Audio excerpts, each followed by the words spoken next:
Hi, my name's Joel. I've run every single day for 3,086 days in a row. That's 8.5 years. That'll become important in a minute.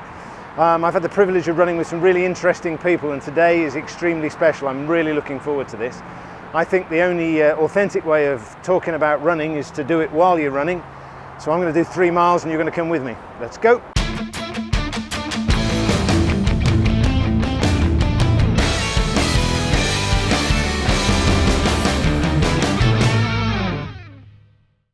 Ready? All right.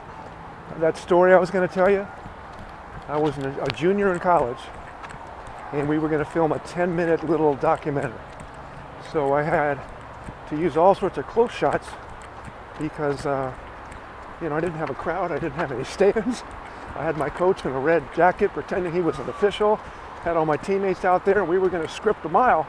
We had a little storyboard and a script we were going to follow. And I ran out of film halfway through. In those days, we had issues you don't have now.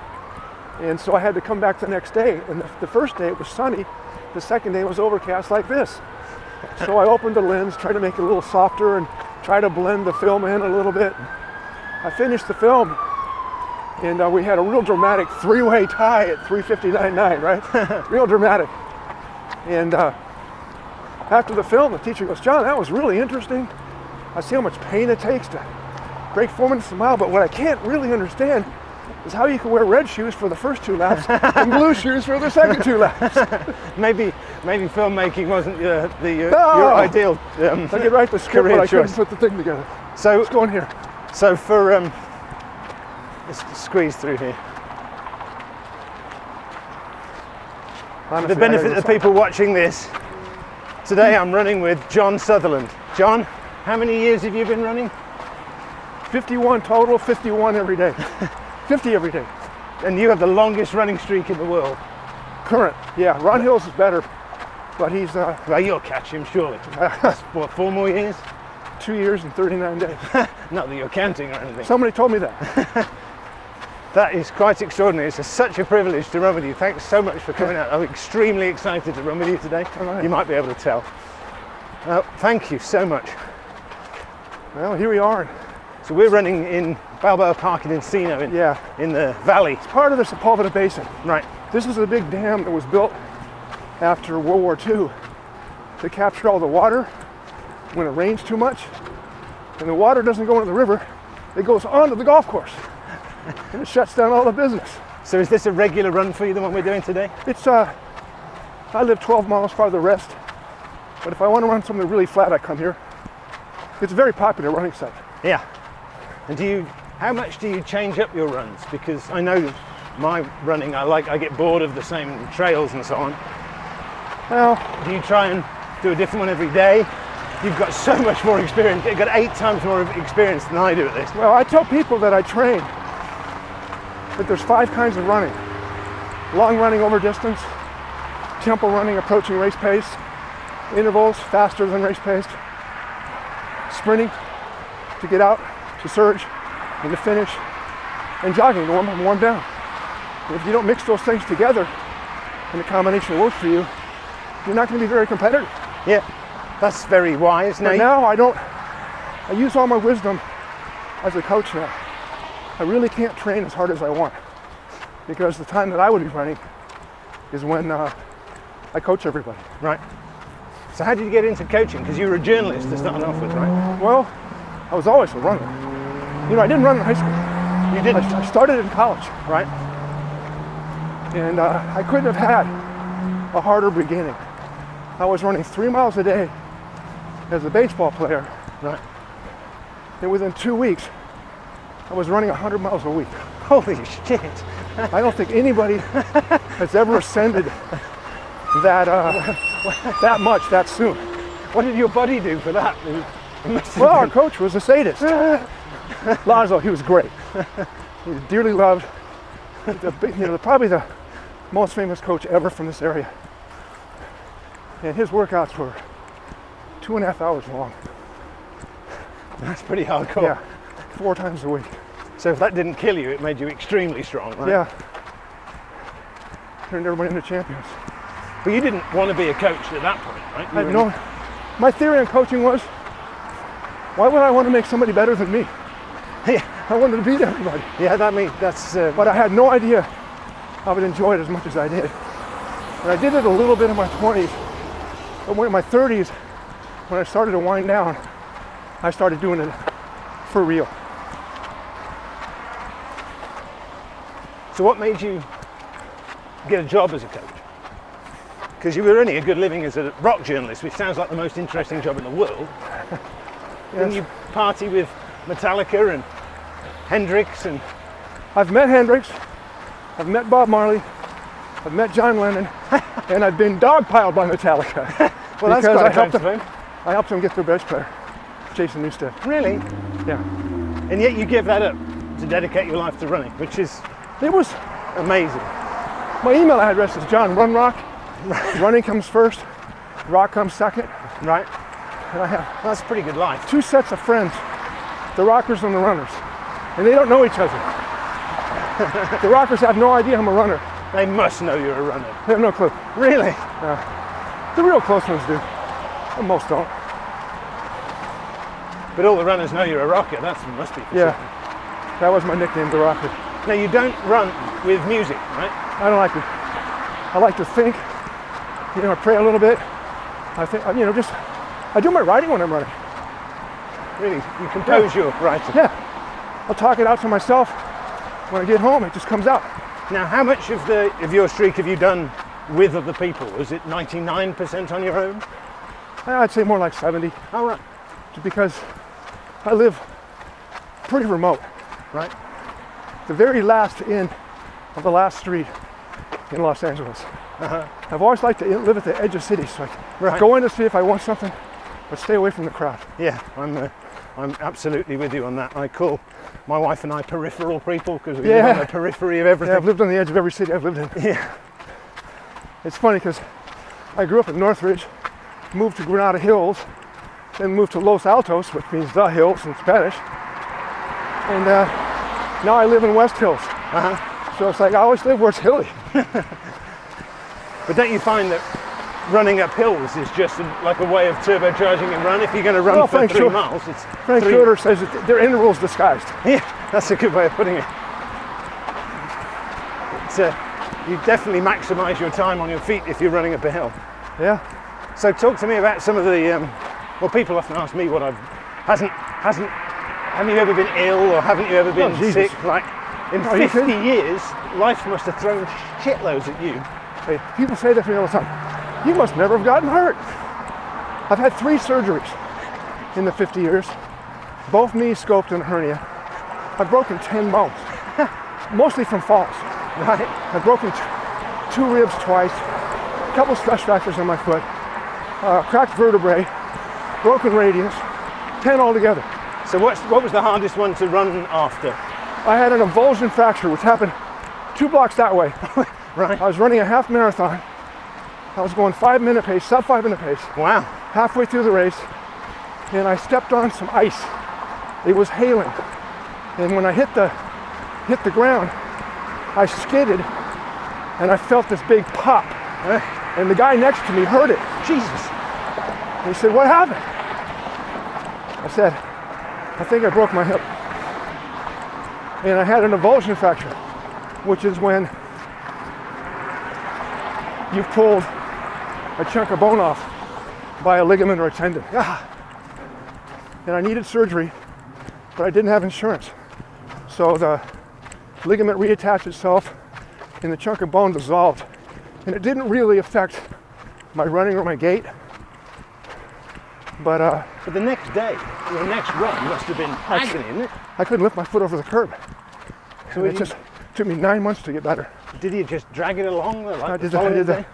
Salazar shuffle. Jesus, Yeah, for 9 months. that's amazing. I can always move. I can always do something. Running is a little harder. Like my body right now wants to get up on my toes and go, but I'm used to pushing. All good runners are. They're just used to push, push, push. But I have lung issues now that stop me from doing that. And my wind is probably less than half of what I had before I got these complications. Right. So I got to be real careful when I run. I usually run the first mile by myself in about 13 or 14 minutes. Right. Just to be safe. Sure. And then I see what kind of energy I got. And if I feel good that day, and I still have the interval bug, I'll stop and do, 20 shake-ups, 100-meter strides. I got to move over because this is bad footing here. Yeah.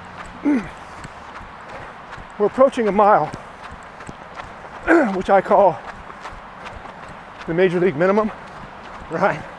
That you have to run to have your streak work every day. Yep. But the majority of my runs now, I'll run the mile to get that in, but I live in a very hilly, rocky place. Right. So if I feel like walking 20 yards and not breaking my ribs again, I'll do that. Sure. Just cover the distance, log it in later, GPS everything. Yes. Now, you're kind of famous in the street running community for logging the hell out of everything, right? You've got records of everything. Yep. If you called me at my house and I was in my kitchen, you could ask me any day from January 1st, 1968 to the present, and I'd be able to tell you what I did that day. It's all chronological. I'm a massive music fan, so if I saw a Stones concert, all the songs would be in my journal. Really? Yeah, I'd write them all down. That's amazing. So it's helped me over the years when I got to write a period piece about something, and I go back, I remember all these things that happened, and I'm going, what year was that? I've seen the Stones 50 times. So it's like, what year was that? Okay, this little dip here is the mile point. I'm going to walk a little bit.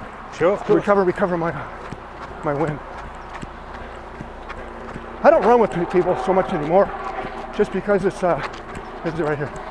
Just because it's I don't want them not to enjoy the run, and I'm happy with where I'm at. Sure. Yeah. If anybody can be happy with where they're at, John, I think it's you.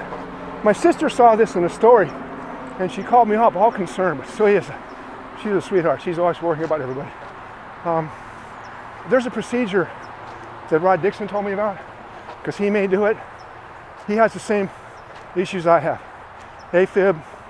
I have pulmonary hypertension, which is high blood pressure of the lungs. And one of the ways around that is put a stent in the carotid artery right here. Right. Because my plumbing from here down is world class. But I got an issue here. So I have a friend whose grandmother did it, and she just snapped back to life. So I didn't want to do that before the 50th anniversary, because I didn't want to, I didn't want to make any more road bumps before number 50.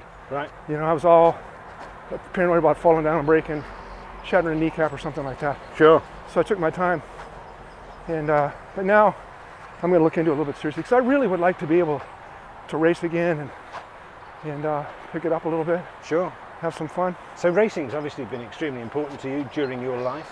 I've run 625 races, and I've won 319 of them. So it's over 50%. That's amazing. But every time I run, I don't win anymore, so my percentage goes down. Oh, I see. So that pretty much sucks. We're going that way? Yeah. If we go this way, it's a 3-mile loop. That's perfect. We can run and do stuff. That way's a whole other, there's really 3 or 4 parts of the park. There's 2 golf courses. There's a lake over there. There's a lake over there. Everything's man-made. This is the LA River here, or the LA sewers, we call it. It's so dirty. But no, this is a real popular place to run, mostly because it's flat. There's a lot of parking, and you can just come here and have a good time. But you know what, though? People ask me about the streak. What's your greatest, what's the biggest part of it? It's the people you meet, Mark Covert was an inspiration to me. He was my teammate. He was the best runner in the country in our division, and I was 7th, 8th man. I was just dying. I looked at his ass for 2 years. The second year, he got a little bigger. But, these guys are lifetime friends, 2 days before the 50th, Mark came out. He lives an hour and a half that way. He came out to have lunch with me and Mark Washburn, the guy that runs the Streak Association. Yes, he's the one who introduced us. He's wonderful. We sat around for 2 hours just talking about stuff and getting stories right, getting them wrong again. I don't know. I watched the last day of Mark Covert's streak, which was, 6 years ago, and I got emotional watching it. Yeah. It was unbelievable. Yeah, Mark's a special guy. Special guy. I'm going to try and run every day until I die, and I'm pretty sure you're the same. Yeah. I mean, how important is the keeping the streak going? I don't know. I don't think about it as much as everybody else does. Yeah, it's just like Ron Clark used to say to people, "How's your smoking going? You have a cigarette yet today?" I think running's a little more positive than smoking, but it's something you do every day. I mean, right now my dog he's done. I don't think he makes it through today, and it just felt so stupid walking out the front door without my dog for the first time in 12 years. Yeah, right. I mean, I just do it anyways. I still go out twice a day. Do you? Yeah, I may not run both times, but I will. I'll go out twice. I'll go out in the morning because I'm used to. I was always the 2-a-day kind of guy. Then I'll, in the afternoon, if I feel like it, I'll go out and do some shake-ups or run a different course or jog a little bit after practice when the kids go home. I just still have this urge to double. I mean, I had a couple years where I only missed 5 workouts the whole year. And that was usually because I was on a plane going someplace. So what's your weekly average? For my life, that's 70. 70 But miles a week. until I was 40 was 100.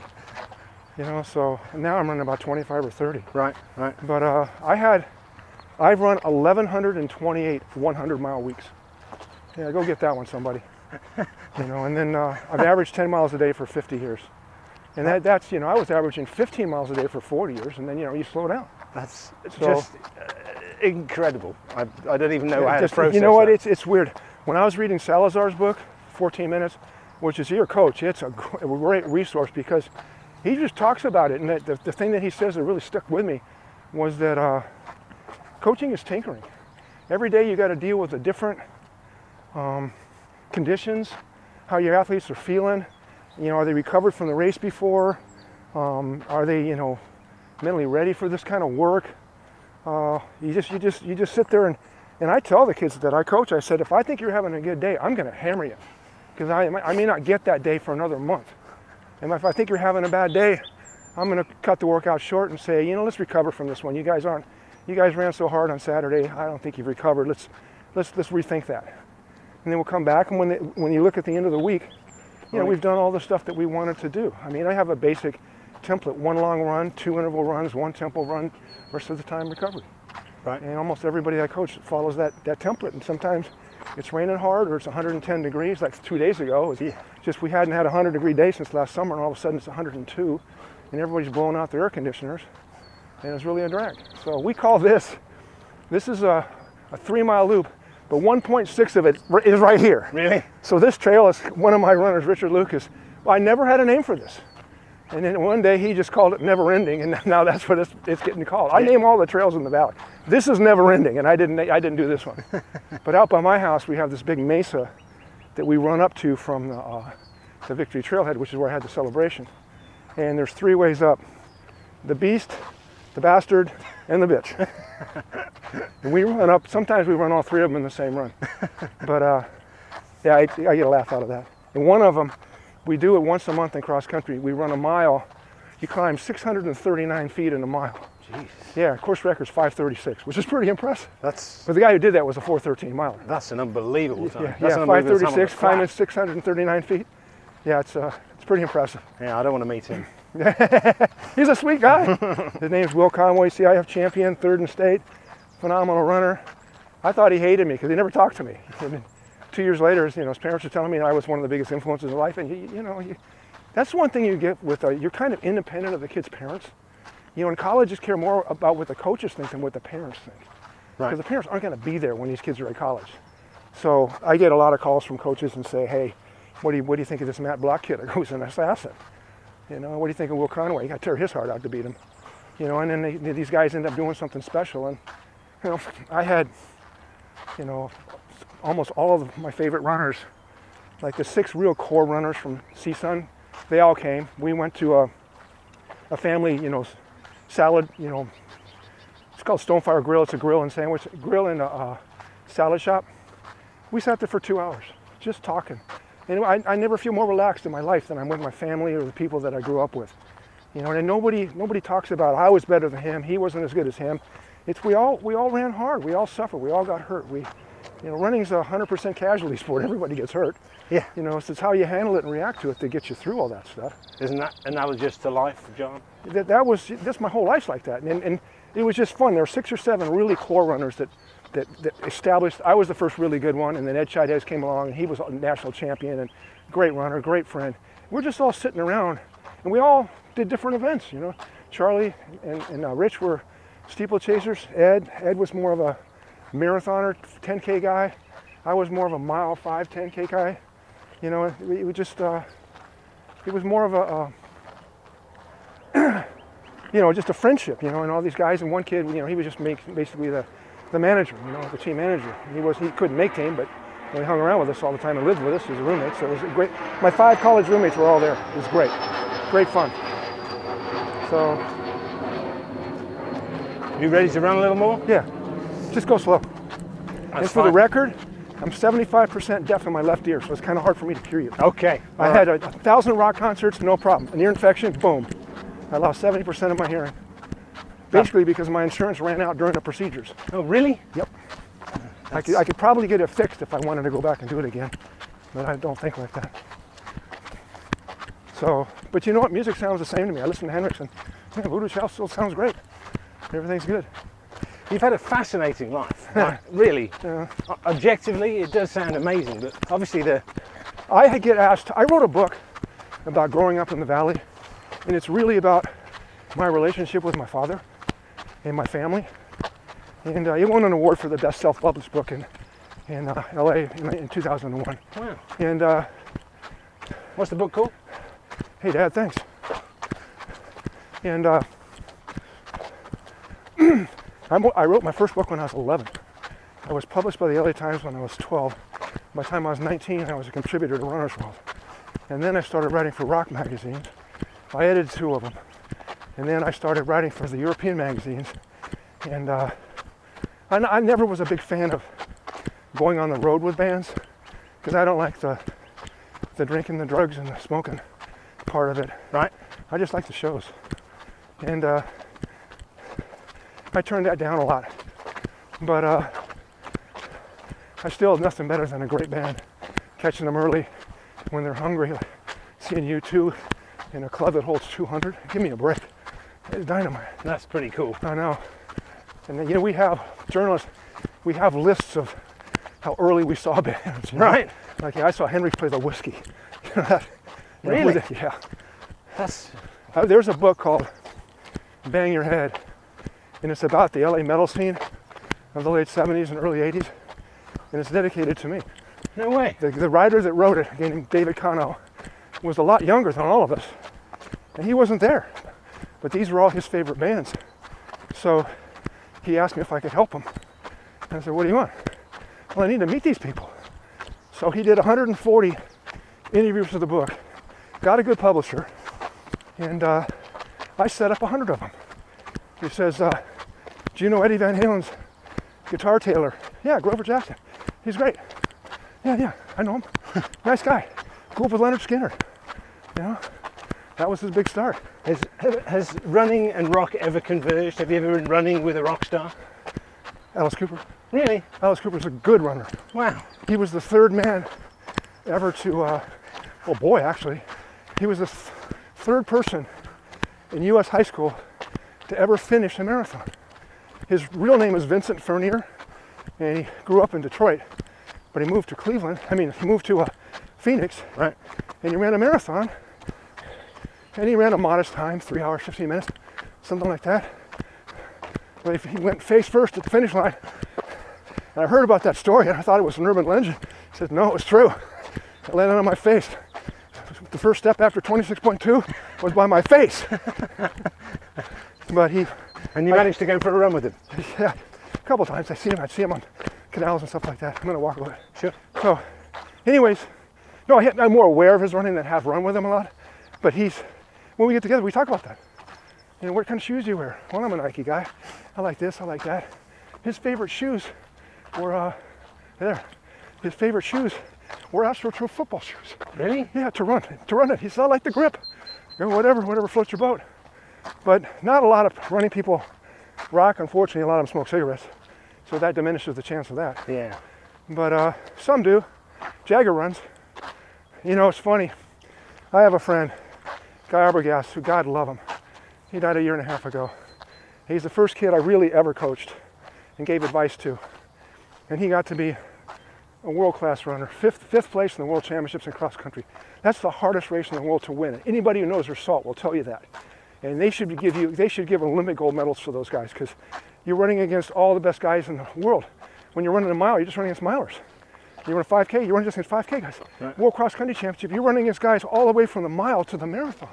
And they're all fabulous, and the course is shit. It's usually in Europe, it's usually muddy, you usually got hay bales, usually got trees you got to jump over, and the competition is insane. And they'll go out in 4:05 and just see who's got it. So I can jog a little more. This is kind of what I do. I get my mile in, and then I start walking, jogging, and try to end up with 3 or 4 before the run's over. But I have trouble keeping my wind up. And I'm kind of bummed about that, because I had a very high VO2, 81.6. Holy yeah, smoke. But I finished third that day. Rod Dixon was 83 point, John Walker was 82 point. Wow. So I only got third. I got the bronze. I got on the podium, but I didn't do much damage. So what's your resting heart rate? I wake up under 40. You're making me feel massively inadequate today, Jon. One of my best buddies is Rod Dixon. Okay, Rod, I met him in '74, UCLA. He had just won the USA Championship. Rod's won the mile championship of 5 different countries. England, France, New Zealand, Australia, and the United States. Amazing. And he's just such a great runner. You know, Olympian, bronze medalist in '72, won the New York Marathon, #1 in the world in the roads. Yeah, he's just #1 in the world in the 5,000. He's just had such a huge career over so many different distances. And we talk about everything, you know, and he's got a lot what I got, but he likes mountain biking. I'm not such a fan. I just think I really don't want to go over those handlebars. True. Head first.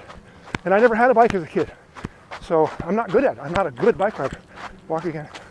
So we'll get in my mileage. This is never ending this. Yeah. Can't you tell? It's right. It's a good name for this track. Well, Buzzy was talented. But Rod and I talk about all this stuff, and we're both saddened by how many people are getting caught doping, because I used to think the Kenyans didn't need to dope. And now I'm beginning to think they dope more than anybody. I just don't. I think the pressures on them must be enormous and unfathomable. Well, plus, us. You know, the level of the. I'm going to go over here where it looks like it's got a little better footing. Let's go, just follow those bike paths. Sure. Yeah, because this is all going to get mud on your shoes. And where we live here, this is granite. But where I live, it's clay. And you get anything on your shoes, you own it. It's not coming off. I live in the UK. Yeah, if I haven't got mud on my shoes, it's not a running day. Yeah. Oh, but my thing about Arbogast is he would come over. I met him when he was 12 and I was 18. I was 6 years older than he was. And he latched on to me. In fact, he came up to me after I won a race. We used to have these summer meets at Pierce College that were very popular. Sometimes attendance would be over 2,000. And, you know, 1,000 of them were running that day. And, you know, it'd be their wives, their girlfriends, their families watching. And it was a big, and at the end of the year, they would have a championship, and everybody would bust their butt to try to win that. One day, I'd run a 4:12 mile, and it was my PR at the time. And I'm just jogging down, and this little tiny kid comes up to me and goes, "Hey, Jon, how'd you do?" And I could tell by how sweaty he was that he had run in the same race. And I said, "I ran my fastest time, I won, I'm happy. How'd you do?" He was about this tall. This is my Arbogast joke. I met him when he was this tall, now he's this tall. But anyways, he's only about 5'6", but God, I love him. But anyways, he said, "I ran 4:51, I'm 12. And I go, "Me and Babarak, you'll be seeing you in a couple years." And sure enough, 2 years later, he shows up at my house. And during the summer, I would run 8 miles under 6-minute pace twice a day. And then on one day, I would go to Pierce and race and just get some speed in. And then on Sundays, I would take a long run. And because he was only 14, he would go to Mass and skip the day. But he did that for years. And he would come back over Christmas and the holidays, and we would just pick it back up. By the time he got to college, he was a D1 All-American in cross country. And he turned pro when he was a junior. Really? Yeah, and when he was the equivalent of a college senior, he got 5th in the World Championships in cross country. In muddy Dublin, beat Craig Version. That was when John Tracy He won it twice in a row. That was his first year. But yeah, so that was my first kid, and I watched how good he got, and he sadly passed away, but about 3 months before he died, he just came out. And he would always come to me and call me whenever he came to town, and we would go jog a little bit, and later it became a walk because he was sick, and I was coming back from injuries and stuff. But we would always get in touch and just hang around and talk. And he said, I never would have been as good if I hadn't have found you, because you would never let me off the hook. He said, no, we're running. I don't care if it's raining, we're running. We're going to run. It's 100 degrees, so what? We're running. Well, anybody that's been coached by you can't ever look at you and say you haven't done the well, time. That's how we felt about Laszlo. Right. How do you tell somebody who's the third man in the world to break 4 minutes, an Olympian and a world record holder, that you don't want to finish the workout? Right. It doesn't go over too good. No, I can imagine. Let's run again. Let's run again. So, anyways, that was the genesis of coaching. And then when I went to Northridge, they just asked me to make up the workouts. So I did my workouts, and I stayed with Laszlo too. And then right after that, they asked me to coach, and it was like $54 a month. It was nothing, But I just made everybody run my workout. Okay, we're doing 3 times a mile with a minute recovery. That's it. I'm going to run them in 4:30. And you try to run them in 4:50. See what happens. That's hardcore, Jon. Yeah. And have you inspired people to streak, do you think? Are there people that that have got streaks going? Not really. Really? Because you must have done. we sure. know during the whole streak thing a couple weeks ago, Mark and I got asked that question a lot. And Mark Washburn asked Colbert, he says, Mark, did you guys start any streak? Well, no, John was the only one. Nobody else wanted to do it. And I've had a lot of friends say, yeah, I did a year. I did 2 years. I gave up after 4 years. Whatever. But I tell people, don't do what I do. Play basketball, play golf, do all sorts of other things that are recreational. Just running all the time. It's got to be for you. It's got to be the thing that really works for you, or you're wasting your time. Yeah, I've definitely found my groove in running. Yeah. And I don't compete. I just do this. My problem with competing is I was a do or die guy. I mean, I couldn't finish 17th and be happy. Right. I had to win the race and get on the podium. If I wasn't in the hunt, I had a hard time beating myself up. Sure. But if I had a chance to win, I'd pull it out of my ass somehow. And I won a lot of races that I shouldn't have won, just because I was willing to hang around and do something crazy. I ran a 2-mile once, and I told everybody I was going to run 8:40. And I was definitely in shape to do that. But as I was warming up, I was talking to a lot of the competitors, and they all said, yeah, I'm doing the same thing. I'm just going to sit on you and hope I can outkick you. So I decided not to lead. And the first mile went by in 4:40. And everybody was pissed off because you weren't the pace man. Yeah, I didn't, John's not doing his job. He's supposed to be out there leading the race and letting all these 4-minute milers sit on him so they can outkick him. So what I did was I ran the first mile 4:40 and the second mile in 4:09. And that solved everybody's problems. I ran the last half in 2 flat, and I won by 20 yards. And I said to myself, I can always run a fast time somewhere by myself. And I was a very good time trial runner. Most of my PRs I led the whole way. So what's your fastest mile time? 4 flat, a few tenths and a relay. 3:44 for 1500.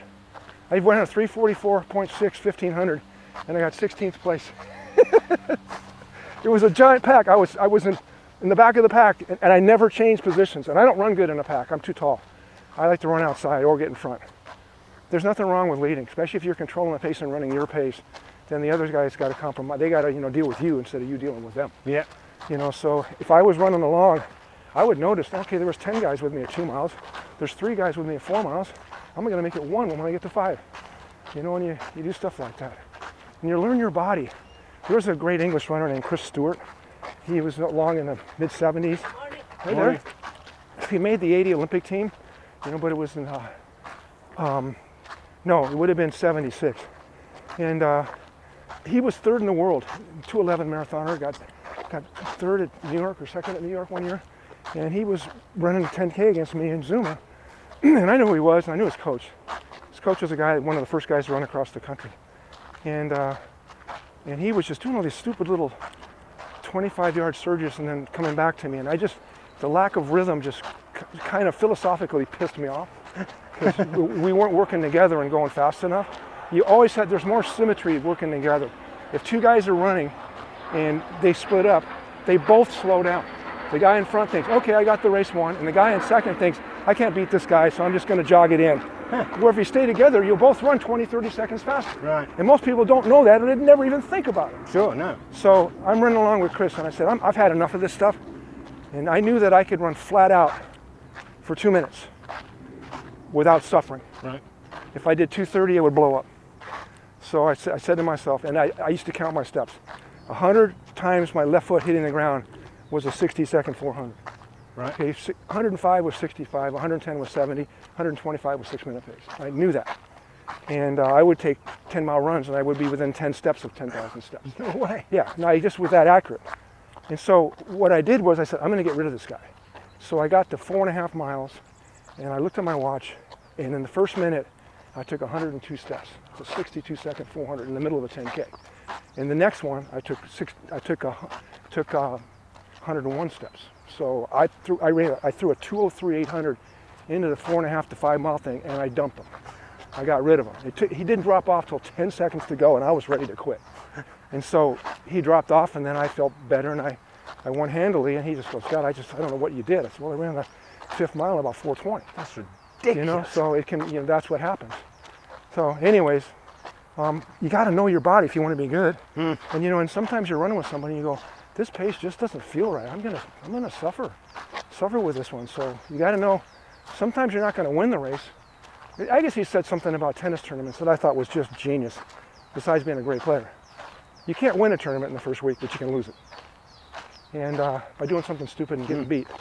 Well, that's same way, running the same way. You can't win it in the first half, but you can lose it. You can do something stupid, and pay for it later. That's quite. So it's just learning. I teach my kids all that stuff, and I tell them, here's another one of my gems. Okay, you're in sub 430 shape, but you're not going to do it this race because you don't know how. Okay, in order to do a 430 mile, you got to come by 321, 322. You come by 325, you're not going to kick a 64. You're just too tired. So what you need to do is go by 321, 322. You're going to kick a 67, and you're going to run 428, 429. And everything will be fine like that. So what I care about the most is your 3/4 split, and then just compete from there on out. Just race and see what you can do. And what happens all the time is they miss it the first time or two, and then they nail it. And they go, oh, coach, I got it now. Okay, so now you're never going to run over 5 minutes ever again the rest of your life, right? And they did. We can make it to the end of here. But this is a pretty typical run. But I would be talking. I would be running a lot more. Yeah. Apologies that I've made you talk on your run today. Well, one of the biggest topics at the streak thing was, John, you need to write a book. And I said, I don't know. If I did, I don't think anybody believed half the stuff I've done. I mean, it's just incredible. I grew up in a neighborhood with a bunch of guys that were basically criminals. And they would, sneak into rock concerts and, steal beer and just do all sorts of crazy stuff. And, I would never do any of the stuff that was illegal, but I saw a lot of it. Sure. And sometimes I benefited from it. I got a better ticket, but I didn't want to, participate in some of the stuff. Sure. Are you not married, John? You know what? Please don't talk about that, because what happens every single time. I was married once. Don't say anything. But this is what happens. This has happened to me 3 times, and my sister chewed me out for this, because all 3 times it's been a woman that's a hard ass, and they're trying to find something on me that they can use against me. Really? Yes, because they think running streak is really selfish. Well, sure it is. But you know what? I never told a woman what to do. Why should she tell me what to do? Well, that's a good point. So if you want to do this, you do that. But here's recently, the story there, never been married, never have kids. Well, that's not true. And you know what the question was? Are you married? Well, now, no. Have you had kids? No. That's probably why I coach. I never had kids. This is probably why I like kids so much. Sure. I came from a family of 6 kids. So they just extrapolated. I had one girl, there was a couple from SC, they wanted to do a psychological profile on me. And I spent 3 days filming with them. 3 days, at least 4 or 5 hours a day. And then she wrote a hit piece on me. Really? Trying to take me out, like, yeah, he's a selfish bastard, and he'll never get married because of this and because of that. And I went and I walked out halfway through it. I can't deal with this. There's nothing right here. I'm a very conservative Republican. I don't like bullshit. Sure. And she was just trying to catch me at something. You want to be an investigative reporter and catch bad guys, right? She goes, yeah. I go, I'm not a bad guy. I probably influenced 1,000 people, beneficially. Why are you doing this? Well, to me, this is stupid. I'm not interested in anything Yeah. apart from running and Yeah. the Yeah. kind of person that you are. I'm Yeah. lucky. My wife had a 5-year running streak, but There she you had to go. give up because her back was bad. Well, I had girlfriends that would run and do stuff, but let them be happy. Let them have live their life. I've had girlfriends' parents who, you got to stop running. You need to get a job. You need to cut your hair. You need to do this. You need to do that. I go, whose life is this? Is it mine or yours? Wow, that's a weird experience. Yeah, that's why it didn't work out. Nobody's ever tried to stop me running. I think everybody's pretty It was pretty very, surprised that I am very running. common at the beginning of the streak. Now people look at runners and you ran a marathon. Whoa, you did the Ironman. Whoa, and now it's considered, adventurous and an accomplishment. Well, that's Back interesting. in my day, you were a freak. Oh, that's interesting. I hadn't really considered that because 50 years ago when you were starting your streak, nobody was doing what I do every day, right? You would not see anybody running around the streets. We always ran in parks or on tracks because the shoes were so shitty. And whenever I saw a runner, I always knew where they were from. That's a Moore Park guy. That's a Granada guy. That's one of my teammates at Valley. That's a Pierce guy. Nobody ran that wasn't a racer. There's no such thing as jogging and getting in shape until aerobics, and a complete book of running. Up until then, nobody jogged. So society's kind of caught up with you rather than the other way around. Yeah. Oh, we were way ahead of the curve. We would drink Dr. Pepper after workouts and wonder how come we had diarrhea the rest of the day. And then Gatorade came along, and I go, nobody's gonna like this stuff. It tastes like chalk. And I love it. I'm walking again. I can run, but I can't talk around at the same time. You know what? It's hard for me to get my heart rate over 100. Really? Yeah. Holy crap, I don't know what mine is right now, but I bet it's 115. Yeah. I finish a run and I run the last mile hard and I take my heart rate, it's 85. That's so unnatural, but I guess, is that because of your training, or is that because of your deep conditioning of doing it for 50 years? Yeah. Like Herb Elliott, I remember reading his book, so friggin', just unbelievably great inspirational stories. He said that his heart rate when he woke up was 35. And when he was 22 in his prime, he could still get it over 200. So his stroke volume was bigger than any man had ever created. That's unbelievable. Yeah. What's the highest you've ever got your heart rate? 212. That's You're born extremely... with, I'm also a physical, trainer, personal trainer. Yeah. And I got all those qualifications too. You're born with 220 heartbeats, and you lose one every year. So by the time you're 50, you shouldn't be able to get your heart rate over 170. When I was 50, I gave my heart rate to 185. So I still had it. I wasn't losing my lung capacity. Right. So if I go running now, I can run a 6-minute mile, my heart rate will be 85. Just because it's not that hard physically. Now it'll be hard because I had this lung thing, I knew nothing about it. The air kind of tasted a little different after I had the surgery. They put a tube down my throat for anesthesia, and my throat felt cold for 11 days.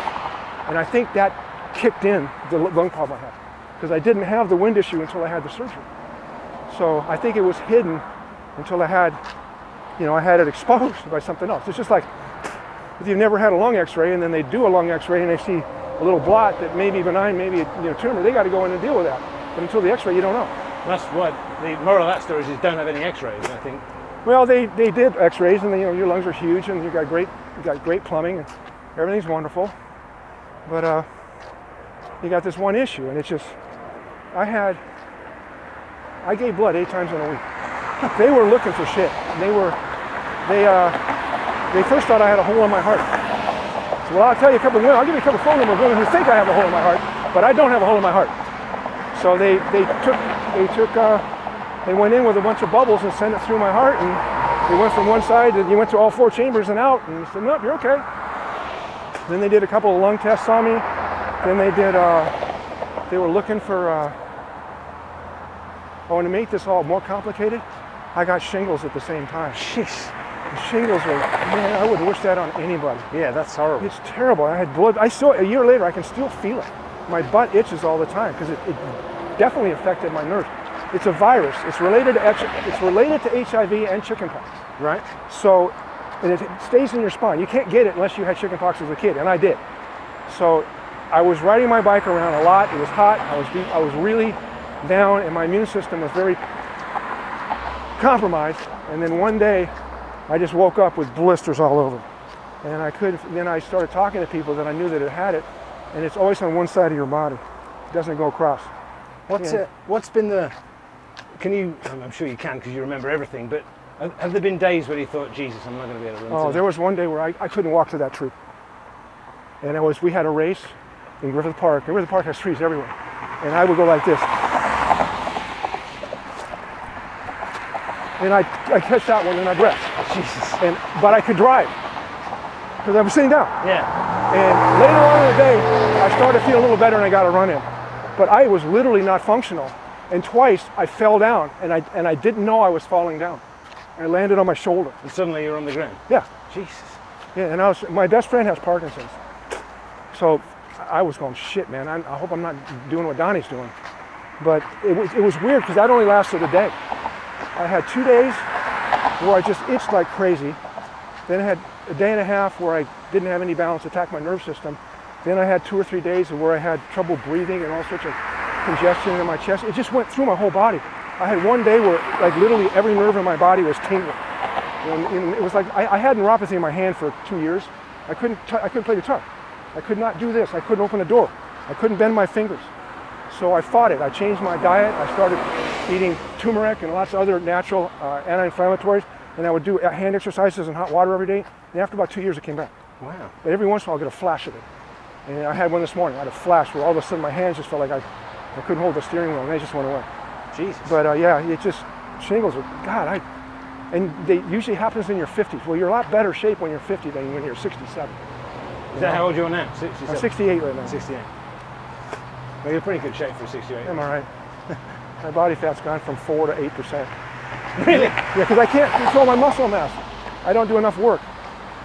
Yeah, do you do it, apart from running, do you like lift weight and stuff? Yeah, I used to do hammer curls when I was racing on the track. But now it's just stuff around the house, painting, picking things up, carrying this, doing that. Yeah. You know, moving this around. It's just regular stuff. Right. So it's not that big a deal anymore. How do you edit this? Do you send it to a producer, or do you pick out what you like? In terms of content, I don't. Yeah. Like from the beginning to end, it's just one long chat. Okay. And that'll be pretty boring. No, I think it'd be fascinating. Anybody has any interest in running will be interested in to hear what you say. But yeah, I edit the beginning and the end. What about the thing about marriage? Yeah, you try to lose that somehow. Well, that's interesting as well. I mean, you're a human. Yeah, very much so.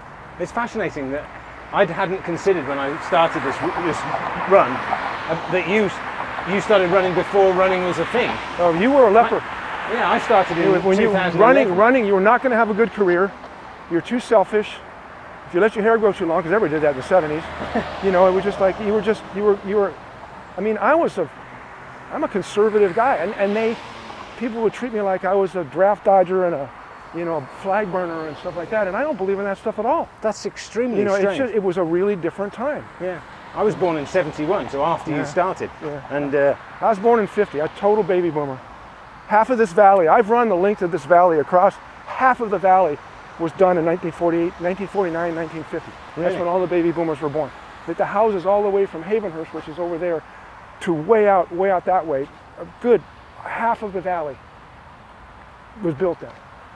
And then they filled out the corners later. I grew up, there's lots of vacant lots, and that's where the kids played baseball and football and stuff like that. This must feel quite comforting that you've lived here all your life, you've run here all your life, you've coached kids here all your life. It must be feel like leaving here would be unthinkable. I thought about it a lot, but I've never pulled the trigger. Right. But my problem is I really like where I live. Right? I can walk across the street. I can walk from here to that tree, and I'm on a trail. Yeah. Who wants to give that up? No, but it's very hilly and very rocky, and now it's very crowded because it's become it was just a trailhead. It didn't have any significance, and then there was a big lawsuit, and all the property behind my house got sorted out, and much of it became a park, which I'm happy about. Sure. So after becoming a park, it just draws lots of people. Yeah. And I laugh at it because the actual name of the property is El Escorpion, and in Spanish it's Escorpion, and they put El Scorpion, and that's not phonetic and it's not right. But you look on a map, it's ES, whatever. But if people look on an app, where to hike in West Hills, it goes, go to El Escorpion. And so people go there. Sure. And it's a beautiful place. And it was so green this year because of the fires. I had a fire, okay. Well, let's just put it this way. The flames came within 50 feet of my house. No way. Right down to the street. And they're so good at putting these things out nowadays. They didn't lose any houses here. They lost all the ones when it jumped the freeway. Jesus. But I was going to CIF finals, and there was smoke billowing over my house. All 4 of my sisters called me that night because they saw my condo on the national news. Holy crap. John, are you okay? Cobra called me.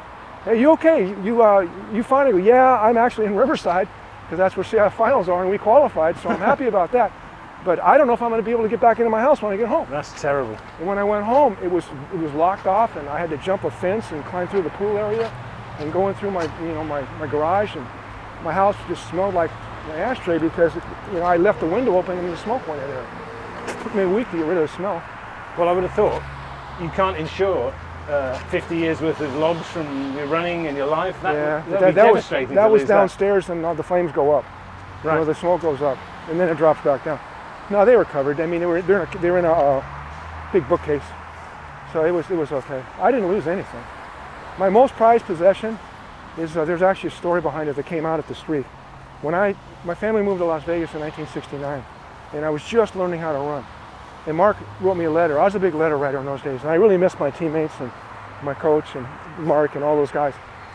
So Mark wrote me in a letter that he had run every day for a year, and which would have been July 23rd, 1969. He finished a full year. Right. And I thought, wow, you ran on your birthday? You ran on Christmas? You ran on New Year's? I ran every day. And I said to myself, let's go back and say, I said to myself, I'm going to try that. It was no big deal. We both knew who Ron Hill was, but he had never talked about the street before, his street. So I did it, and I put a little note in my calendar that I ran every day for a year, a little star and stuff like that. And then when Mark started to get towards 5 years, we started hearing about Ron Hill. Right. And he was 5 years ahead of us. So when Mark's at 5, Ron Hill's at 10, and I'm at 4. And we were both fans of Ron. Besides the fact that he was a Boston Marathon champion, a Commonwealth European champion, hold a couple world records. Besides that, he popularized racing shoes. Yeah. He was big on split shorts. He invented the mesh jerseys, and he was a very contributor to all the equipment we used. He's a very innovative guy. He's a chemical engineer. Ron Hill stuff over here? I've never seen it. I had some, but I got it from people that went over there. Right. So I would give Dixon and Walker money when they went to Europe, and they would come back with all the best stuff. But anyways, we were aware of his, and Covert has a real problem with Hill, because Hill will say, yeah, I only ran 250 yards that day, and Mark goes, well, that's not a mile. And yeah, but there weren't any restrictions in those days. Right. The mile came up when the Streak Association kind of, credentialed themselves. Yeah. So for him, that was a workout. So I'm not as pissed off about it, but it gets Mark's feathers up right away. Because Mark, he ran at dawn every day, 6 o'clock every day, no matter what the conditions were, no matter how he felt. Whereas me, I run when I can. Right. Me too. Because of rock, I have to work around things a lot. But I went to 179 concerts in 1 year. 179 in a year? Yeah. I felt like I was on tour living in my own house. It was, Must have been a great year, though. I saw some great bands. I was looking for bands. And that was 179 morning workouts were compromised. So you were running every day, going to 179 concerts, racing and coaching. No, the coaching hadn't come in. That was a break. Right. I had about 15-year window where it was all rock. Right. So you're writing, or writing all day and rocking all night and running in the morning. Yeah. Amazing. But you should write a book. Genuinely, I'd definitely read it. It sounds fascinating. Yeah, but I'd call it the Ballad of John Runrock. But I'd have a hard time. It'd be like 800 pages. But I'm thinking about writing 2 books, one about running, one about rock. So, but I gotta sort out my situation, because my loan just got sold. I may have to come up with $6,000, and I go, oh man, I'd have to scrounge to do that. But anyways, I used to write these stories for magazines, and KNAC is the greatest radio station ever. They're all pure metal radio station, and they used to. I was the last guy on air. After me, that Metallica came in and took over, and so I was kind of like the the sainted writer that knew everybody. My buddy Brian Slagle, who started Metal Blade Records, says Jon is the first headbanger ever. He's the guy. He's the guy that started it. Because from 75 to 1980, nobody was writing about heavy metal in the United States except me. Really? Yeah, it was an underground thing. The record companies didn't like them. So what was happening in the music scene? New wave of British heavy metal. Huh? Yeah, you know, Diamond Head, Iron Maiden, Def Leppard. Of course. And over here, Y&T, you know, and then UFO and all the other bands. But my favorite band of all time, Thin Lizzy. Right. I don't know anybody who doesn't like Thin Lizzy. And yeah, Phil Lynot's mom died 2 days ago. But I'll tell you what, I quit a job. I quit a job to take Phil Lynott to the airport. That's how much he meant to me. You know? And I know all the guys in the band now. I mean, I met them back in the day, but you know, I see Scott Gorman and Brian Robertson whenever I go to Dublin, and we always just hang out. But Scott's a great guy. He's got 14 years in Thin Lizzy, and he went to Burroughs High School in Glendale. No way. Yeah, he's from here. That's amazing. Yeah. He didn't run with you, presumably. No, he smoked cigarettes. But I love. He's such a great player. But anyways, no, it's you know, it's weird. I mean, I've had days where, you know, I ran 23 miles once surfing and saw Thin Lizzy. You know, yeah, that's a good day. That is a good day. Yeah. Well, let's wrap this up here, Jon. All right. Thank you so much. God bless you. It's been a real genuine privilege to run with you and to hear your stories. Please write a book. I really want to read it. You know, it's funny because the kids pick on me. Because I said, okay, I got an original story at the Streak a couple weeks ago. Right. Yeah, a new one. Yeah, all right. Take it easy, Jon. Thanks so much. God bless you.